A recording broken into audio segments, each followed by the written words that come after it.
বাজে ওই সন্ধ্যে 8:30 মতন।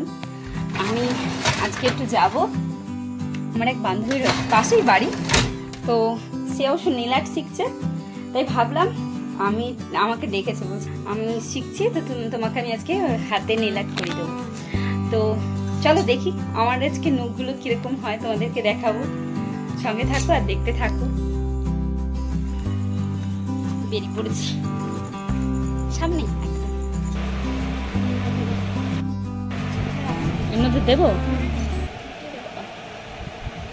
কি গরম হওয়া। চলে এসেছিলাম অনেকক্ষণ, আর এখন বাজে প্রায় 10টা মতন। আমার নেল আর্ট করা প্রায় শেষের দিকে, ফাইনাল টাচ চলছে। আমি ফার্স্ট টাইম নেল আর্ট করলাম, আর দেখো তো কেমন লাগছে। আমি রংটা অবশ্য পছন্দ করেছিলাম, আমার বোন বললো যে এই রংটা তোমাকে বেশ ভালোই লাগবে, দেখো। আমি বললাম করে দাও। তো এত সুন্দর লাগছে, আমার নখগুলো ঠিক যখন বড় হয় ঠিক এতটাই বড় হয়, আর আমার খুব কমফোর্টেবলও লাগছে, এত সুন্দর লাগছিল। আর মনে হচ্ছিল না যে আমি নেল আর্ট করেছি বলে, নকল নখ বলে। দেখো তো পুরো একদম মনে হচ্ছে আমার নিজের নখের মতন লাগছে। গুড মর্নিং এভরিওয়ান, আমি অপর্ণা, নতুন একটা ভিডিওতে তোমাদের সকলকে অনেক অনেক স্বাগত। কেমন আছো তোমরা সবাই? আশা করছি তোমার ভগবানের আশীর্বাদে সকলেই ভালো আছো। আমিও মহাদেবের আশীর্বাদে ভালোই আছি। আজকে শুক্রবার, বেলা এখন 10টা মতন। কালকে সন্ধ্যেবেলা গেছিলাম বোনের কাছে, মানে পাশের বাড়ির বোনের কাছে এই নেল করতে। তো বোন চেষ্টা করছে, মানে নতুন করে শিখছে, তাই ওর কাছে গেছিলাম নেল করতে। দেখো তো কেমন হয়েছে, কমেন্টে জানিও তো। ঘুম থেকে উঠে সমস্ত কাজ সেরে তোমাদের কাছে চলে আসলাম। সকাল থেকে বৃষ্টি হচ্ছে, এত বাজে একটা ওয়েদার হয়ে রয়েছে। সকালবেলাটা অবশ্য হয়নি, ভোরবেলার দিকটা। বেলা যত হচ্ছে মেঘ, মানে পুরো আকাশটা মুখ গোমরা করে বৃষ্টি শুরু হয়েছে। একদম বাজে ওয়েদার, একদম বাজে ওয়েদার। অনেক জামা কাপড় কেচেছি, মেয়ের এক্সামটা শেষ হলো জাস্ট কিছুদিন হয়েছে। শেষ হতেই জামা কাপড়গুলো ভাবলাম সব ড্রেসগুলো কেচেছি, জামা কাপড় কেচেছি, তো শোকানোর মতন কোনো পজিশন নেই, আমি আর ছাদে দিইনি, তাই সব সিঁড়িতে দিয়ে এসেছি। আর জামা কাপড় কাচা, বাসন মাজা এইসব কাজ করতে করতে পুরো চুলটা গেল ভিজে, কারণ ওখানটা সেরকম ছাওয়া নেই, যার কারণে বৃষ্টিটা পড়ে পুরো মাথাতে পুরো ভিজে গেছে। ভেবেছিলাম আজকে শ্যাম্পু করব, কিন্তু করতে পারিনি। সারা দিনটা এরকম যদি বাজে ওয়েদার থাকে, মাথা চুলটা শুকাবে না, মাথাটা যন্ত্রণা করবে, তাই আর কিছু করিনি। এখন বাজে সকাল 10:30 মতন। সকালের জল খাবারে আজকে আমি নিয়েছি গরম গরম দুধ, পাউরুটি, 2টো লাড্ডু, আর সঙ্গে রয়েছে আখের গুড়ের ওই ওপরের একদম ঝোলা ভাবটা। আখে এখন তো নইলেন গুড় পাওয়া যায় না, তাই আখের গুড়টা নিয়েছি। প্রতিদিন হলুদ দিয়ে খাই, আর কখনো কখনো ভুলেই যাই, তাই একটু আখের গুড় দিয়ে আজকে একটু পাউরুটি খাবো। আমার বেশ দারুণ লাগে এই নইলেন গুড়, আখের গুড় দিয়ে আটা রুটি, পাউরুটি খেতে।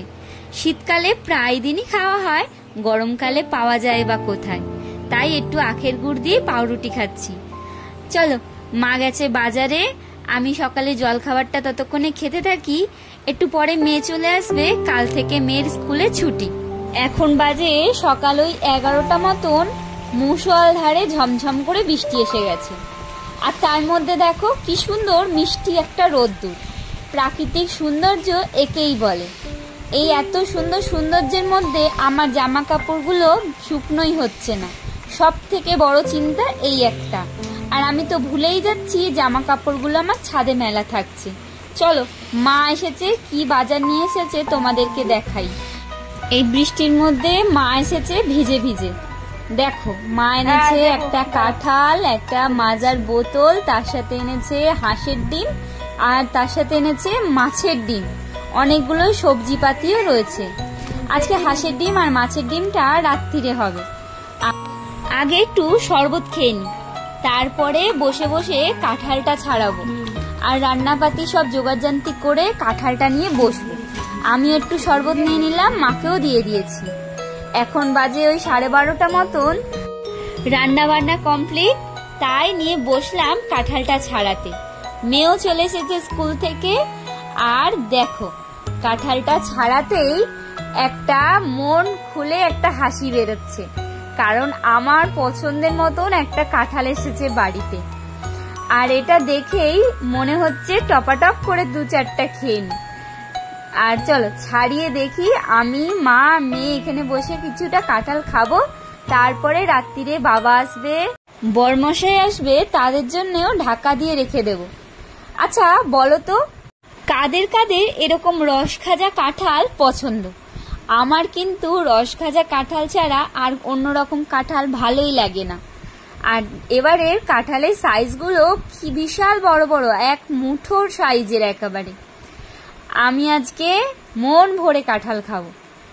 আর তার সাথে সাথে আজকে রান্না বান্না, সবাই মা বকাবকি করছে যে যখন কাঁঠালই দুপুরবেলা খাবি তাহলে ভাতটা কেন বসানো হলো। আনলাম আজকে কাঁঠালটা মন ভরে খাওয়াবে, যখন খিদে পাবে তখন আজকে ভাত খাবো। তাই চলো আমাদের মতন করে কাঁঠালগুলো যতটা আমরা খাবো 5টা বা 6টা করে, সে কজনের মতন কাঁঠাল বেড়ে নিই, তারপরে বাদবাকিগুলো ঢাকা দিয়ে রেখে দেবো। ফ্রিজে অবশ্য রাখা যাবে না, সব খাবার গন্ধ হবে। বাবা আমার গুড়গুড়ি বড় হয়ে গেছে, একা একা ভাত বাচ্ছে, এদিকে হাঁড়ি এদিকে থালা। কত সুন্দর আইডিয়া দেখেছো, ভাত বাড়ার ক্যাপাসিটি আলাদা। এখানে ভাত হয়েছে, এটা সবার জন্য ভাতটা বেড়ে চলো তোমাদেরকে দেখে যে কি কি রান্না হয়েছে। আজকে হয়েছে উচ্ছে আলু পেঁপে ভাতে, তার সাথে মসুর ডাল সিদ্ধ, এবং তার সাথে রয়েছে কুমড়ো দিয়ে ছোলা আলুর তরকারি, আর সঙ্গে রয়েছে ঘি। একদম জমে গেল দুপুরের খাওয়া।